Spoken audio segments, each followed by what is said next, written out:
It's always interesting, you know, coming in as a guest to somebody else's house. But what was even more interesting was being the new guy, but playing a character who's been there the longest.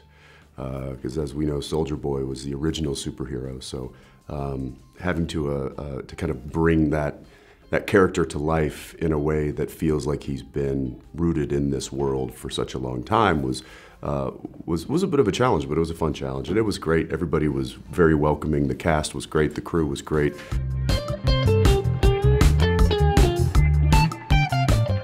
Probably just the scale at which this show is made. It's a big streaming show, and this is the first one that I've been on at this scale. So the sets were larger, the lighting packages were larger, the stunt scenes were bigger. Everything was just, you know, it was big. It's a big production. I felt like I was at Disneyland. There's blood, there's a lot of fluids in this season, let's just put it that way. And it's not surprising that they ran out, because like I said, everything is extra. Everything is over the top and big, and that's what I think makes this show so appealing, is because it is so big and so over the top. I love it. Soldier Boy he gets introduced kind of through flashbacks, so we see kind of where he came from, what the backstory of this character is a little bit. And then when he arrives on the scene, he's a little volatile, he's got his own agenda.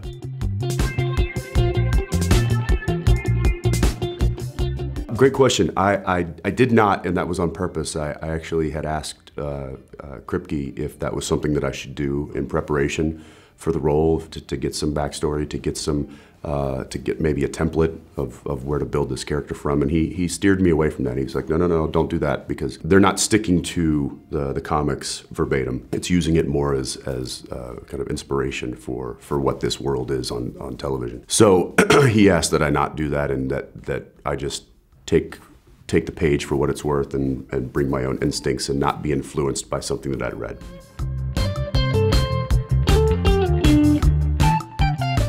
Like I said, the show it might not be for everybody. I told my mom, I'm like, Mom, you might want to skip this one. Or at least let me tell you what episodes not to watch. Maybe Herogasm would be one of those. Or just, I don't want to be there when she's watching.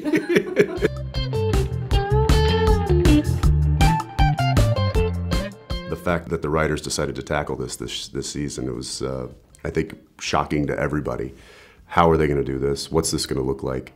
Is it going to be anything like the comics? In true boys fashion, there's a saying, give them the audience what they want in a way they don't expect it. Well, this is certainly that, and Herogasm, I think, delivers on a multitude of levels. You guys are going to be, it's a lot. I keep saying I've seen things I can't unsee.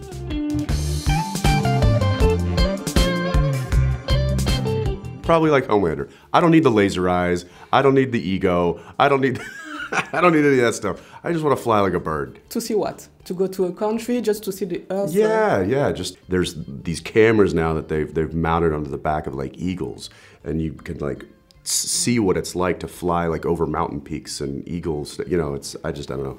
Maybe I should get my pilot's license.